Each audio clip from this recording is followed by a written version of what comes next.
Pues la prueba escrita, supuestos prácticos. Bien, yo considero que esta prueba para mí es la que tiene más incertidumbre de todas. ¿Por qué? Fíjate, por ejemplo, en el tema, cuando tú desarrollas tu tema, tú estudias sobre un tema que está legislado, ¿bien? De tal manera que sabes los temas que tiene tu especialidad y tú te estudias los temas pues que buenamente puedes, ¿bien?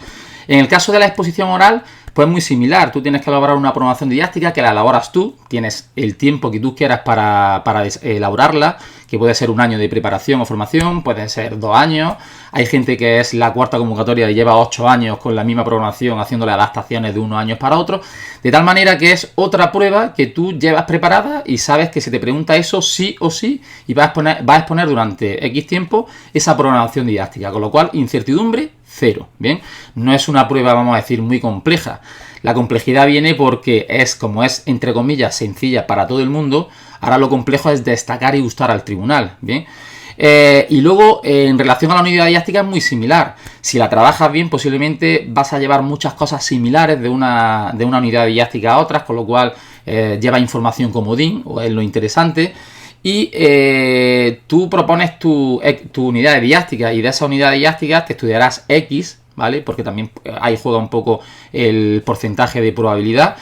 Y sabes que te van a preguntar sobre esas 12 o 15 unidades didácticas, con lo cual hay mayor incertidumbre que en la programación, pero no hay mucha incertidumbre. Pero sin embargo, los supuestos prácticos es mucho más brutal. ¿Por qué? Porque aquí te pueden preguntar de cualquier cosa, de cualquier bloque de contenido. Lo pueden orientar a nivel didáctico por donde quiera. Si es más de resolución de problemas, puede venir la resolución de problemas de, como hemos comentado antes, de cualquier contenido. Con lo cual, la incertidumbre es mucho mayor. Entonces, a la hora de prepararlo, pues supone, no es que sea más complejo, pero sí hay mucha mayor diversidad, ¿vale? Entonces, pues para mí es esa prueba donde se genera mayor incertidumbre y hay mucha gente, nos cuesta mucho, ¿no?, el tema de los supuestos prácticos. Me gustaría comenzar hablándote de una serie de generalidades para abordar este aspecto. Vamos a cambiar aquí el color, vamos a ver, no, aquí no, vamos a cambiarlo aquí, ¿vale? Una serie de generalidades. Como te he comentado antes, en este punto uno hace referencia a que la prueba es muy variable y muy diferente de una especialidad a otra. Bueno, hemos comentado antes que genera mucha incertidumbre en tu especialidad, pero sí es cierto que de unas especialidades a otras, pues los supuestos prácticos no tienen el mismo carisma o el mismo sentido. No es lo mismo unos supuestos prácticos, por ejemplo, de educación infantil, que para un profesor de matemáticas de secundaria o de un ciclo formativo. Es decir, la orientación puede ser totalmente distinta. Una puede ser más didáctica en infantil y en matemáticas podrían caer, o en algunos ciclos formativos podrían caer directamente resoluciones de problemas puros y duros, es decir, muy técnicos, ¿vale? Con lo cual vemos que la orientación es distinta. Con lo cual, establecer, como se pone aquí, te planteo en este punto 2, establecer pautas comunes resulta un poco más complejo.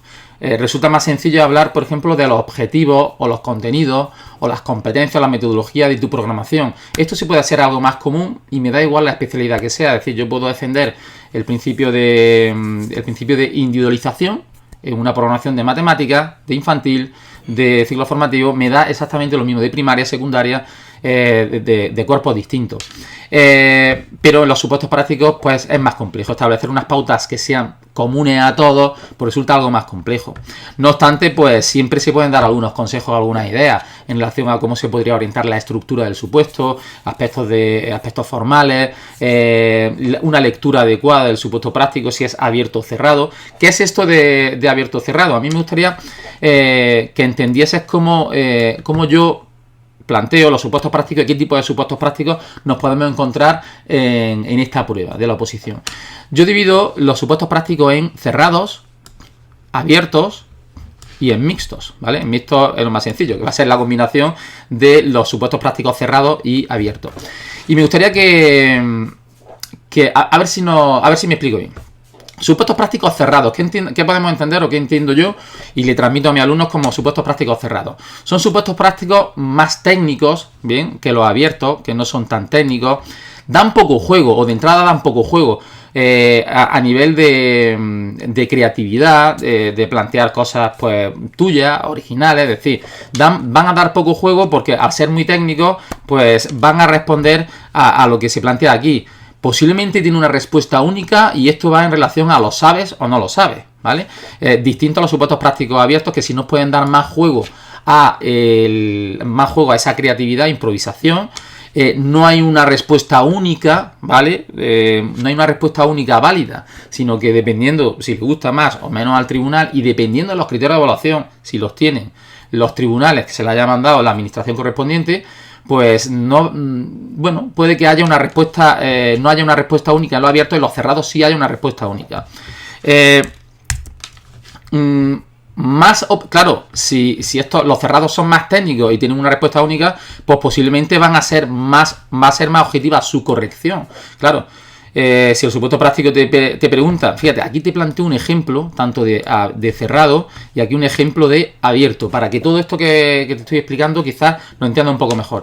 Imagínate un supuesto práctico en el cual de una materia, por ejemplo, de secundaria, ciclo formativo, donde se centra en una resolución de algún problema, o el análisis de algún texto, o análisis de imágenes, o análisis de lo que sea.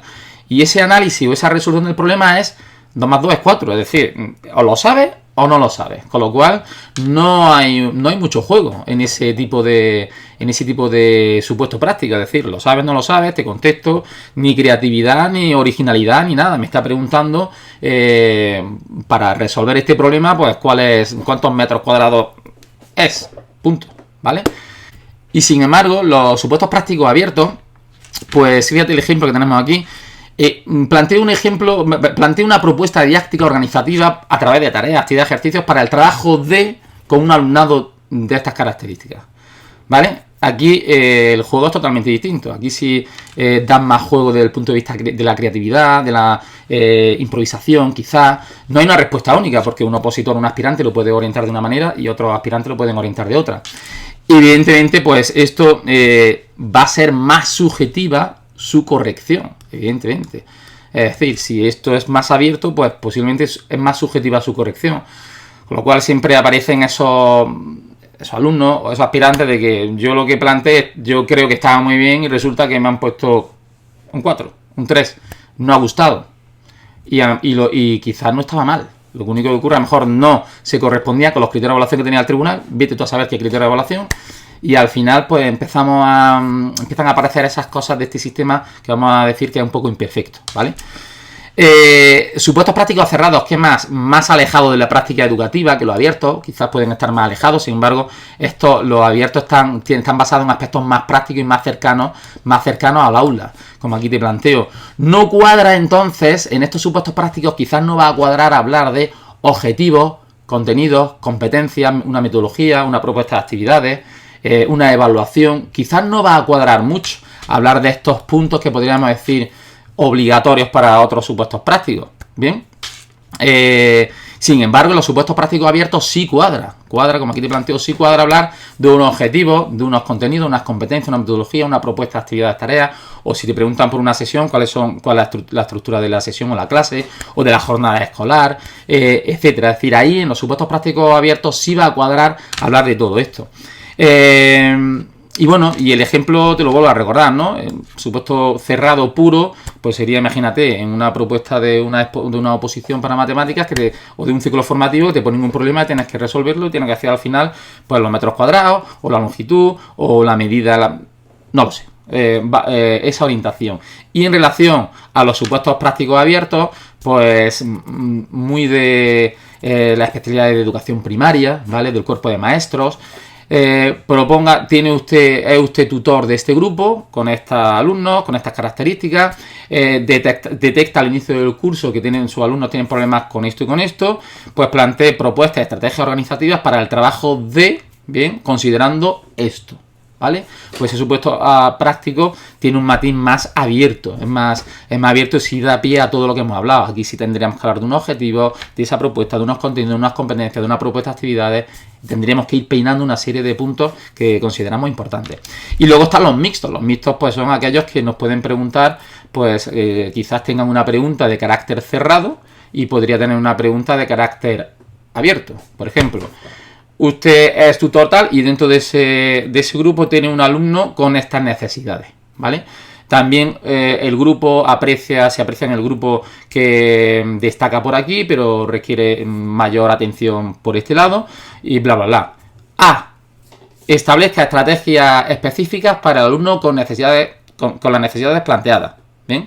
B. Proponga una unidad didáctica donde se trabaje esto, esto y esto. ¿Vale? La A es una propuesta cerrada. Es decir, porque esa estrategia específica es para que tú empieces a enumerar 1, 2, 3, 4, 5, 6. ¿Cuáles son las estrategias específicas que voy a llevar a cabo con ese alumnado, con ese alumno en cuestión? Y la B, que es la unidad didáctica, pues así me da más pie a objetivos, contenidos, competencias, etcétera. Desglosarlo de esa manera. Con lo cual estaremos hablando de un supuesto práctico más mixto. Bien. Bueno, espero haberme explicado bien en esta propuesta, en este ejemplo de qué tipo de supuestos prácticos, porque claro, a partir de aquí pues va a ser más fácil, siempre va a ser más sencillo, pues esos consejos e ideas van a ir más orientados a los supuestos prácticos abiertos, bien, a todas esas especialidades donde tradicionalmente pues se puede plantear en las diferentes convocatorias, pues se plantean para su resolución supuestos prácticos de carácter abierto. Y lo cerrado es que es sota, caballo y rey, es, lo sabes o no lo sabes, resuélvelo. Y aquí pues tenemos poco juego a la improvisación, como hemos dicho antes, y a la improvisación, un poco a la creatividad. Yo lo resuelvo, y si está bien resuelto, bien, y si no, pues nada. Y evidentemente pues esos consejos van a ir orientados a esas propuestas didácticas organizativas con tareas, actividades de ejercicio, unidades didácticas, UDI, programas, proyectos, etcétera, ¿vale? Bueno, una vez abordado estas generalidades, sí es muy importante que tenga en cuenta cuál podría ser el ABC de los supuestos prácticos, lo que yo entiendo por el ABC de los supuestos prácticos. De tal manera que cuando tú vayas a resolver el supuesto práctico, debes tener claros varios aspectos, o debemos intentar llevar a cabo varios aspectos. En primer lugar, ten en cuenta que la estructura de tu supuesto pues es importante, con lo cual que no se te olvide plantear un índice general de esa resolución. En ese índice tiene que haber una introducción donde se podría hacer un marco teórico o un marco legislativo, es decir, una conexión, un acercamiento al problema, y hacer un marco teórico de ese supuesto práctico, y también contextualizarlo, enmarcarlo dentro de la legislación actual.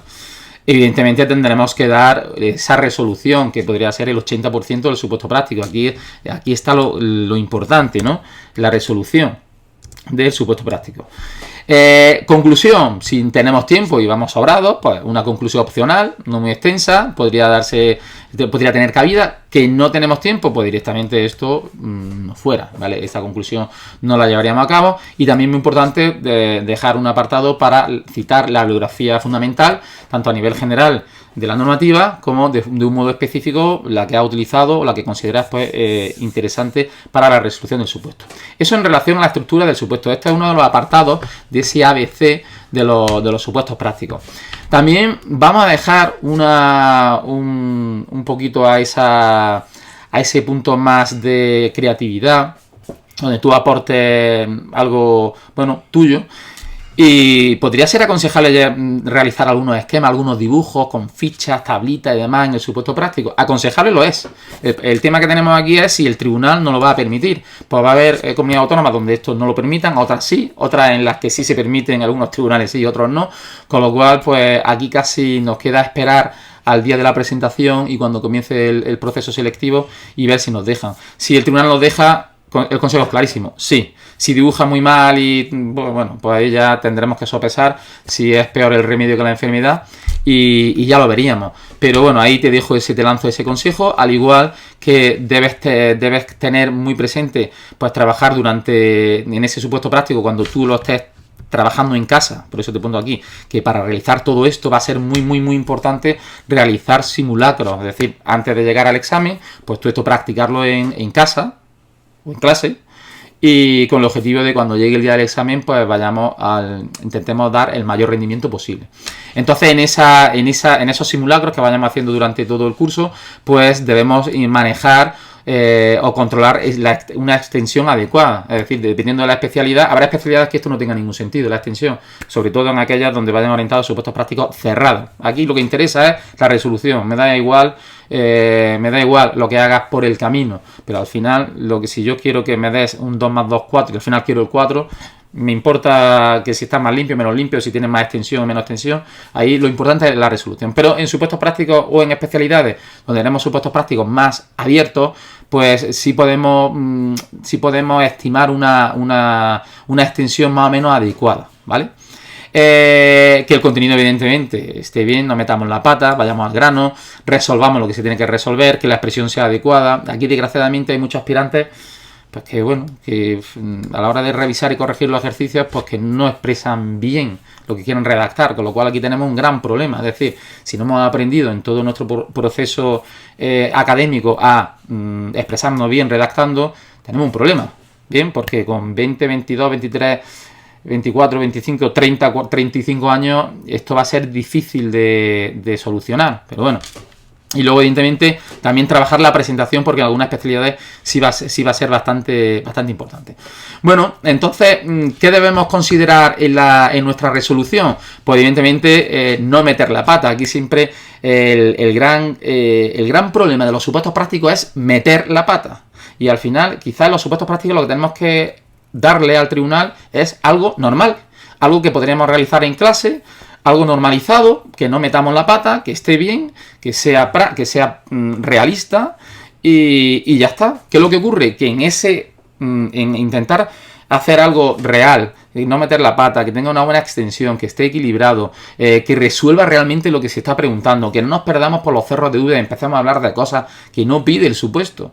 Pues en todo ese camino es muy fácil perderse y al final, pues,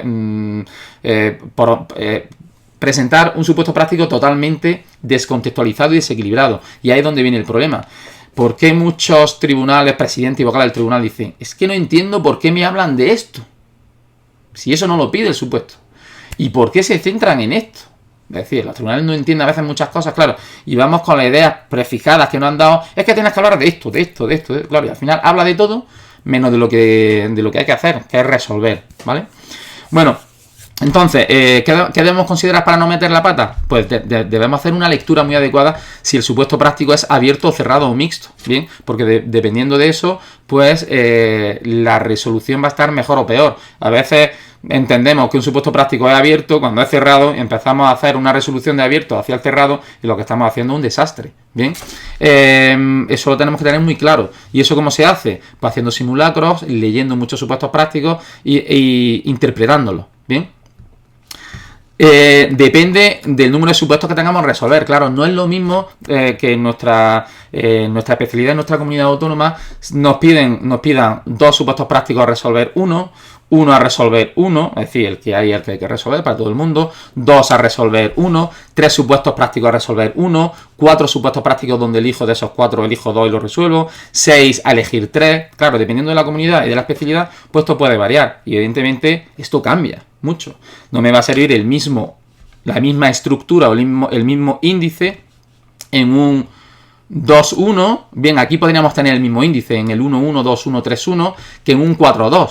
En un 4-2 tenemos que resolver 2 supuestos prácticos. O en un 6-3 que tenemos que resolver 3. La estructura va a ser distinta a un 2-1 donde solamente tengo que resolver 1. ¿Bien?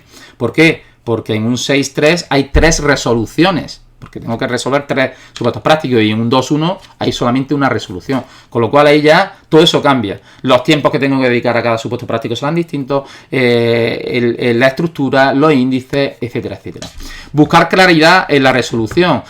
Claridad es que no esté embrollada la resolución, sino que esté ordenada según lo que nos está pidiendo, es decir, y que el tribunal lo interprete. Hay resoluciones que son un desastre, que están todas mezcladas, ¿vale? Pues ahí también eso es meter la pata. Que tenga una extensión adecuada. Esto es muy subjetivo, ¿no? Por lo que hemos comentado antes. Aquí, cuanto más cerrado sea el supuesto, pues quizás depende, ¿no? Aquí depende, es decir, si es donde solamente quiere un resultado, aquí la extensión no tiene nada que ver, pero sin embargo, si son supuestos prácticos donde siempre hay que redactar, hay que resolver escribiendo pues un rato, vamos a decir, pues sí podríamos tener pues una serie de extensiones orientativas. Entonces, para aquellas especialidades de comunidad autónoma donde mi supuesto práctico le voy a dedicar 1 hora y media aproximadamente, pues yo te doy el consejo de que mis alumnos, los que están en el top 10, están entre 14 y 16 caras. Bien, top 10, lo que no quiere decir que alumnos que tengamos un poco menos de extensión no podamos llegar a tener esas notas. Claro, 14 y 16 caras siguiendo los aspectos formales que se han comentado en el curso de del tema escrito, es decir, de intentar, porque claro, algunos pueden decir, es que yo mi letra es muy chica y yo llegar a 10, a 8 folios me resulta imposible. Claro, el problema no es la extensión, el problema es la letra chica. ¿La letra chica te beneficia apelotonada? Eso es lo que tendremos que pensar, si eso te beneficia sí o no. Y 16-20 caras, pues en aquellas, bueno, especialidades o comunidades autónomas donde le vamos a dedicar 2 horas aproximadamente, bien, a la resolución de los supuestos prácticos. Por ahí, y esto se consigue. Algunos pueden estar pensando, bueno, esto es imposible. Imposible no es, ¿vale? Entonces te hablo de esos alumnos, pues que están en la parte alta de la tabla, con su 9,5 para arriba, 9,2, 9,8, y siempre la extensión va por aquí. Es decir, aquí sí puede haber alguno que tenga menos extensión por letra chica, pero antes de que me vaya este alumno con letra pequeña al ejercicio, ya me ha solucionado lo de la letra chica y luego me llega esta extensión sin problema. Responder realmente a lo que se está preguntando. Bien, esto es muy importante. Responde a lo que se te pregunta, no empieces a andar por los cerros de Úbeda, que al final no resolvemos lo que se nos pregunta. Ir al grano, bien, de la resolución, buscar un equilibrio en la resolución, es decir, si me preguntan 3 cosas, pues bueno, pues que más o menos en esa resolución le dé un espacio importante a cada una de esas 3 cosas, ¿vale?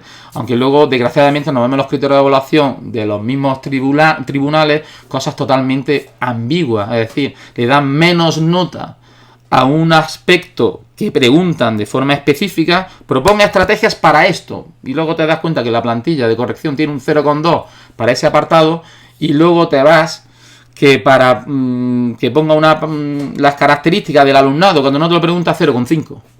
Bueno, pero si esto no lo pregunta, ¿por qué me pones medio punto para esto y solamente un 0,2 para algo que sí pregunta de forma específica?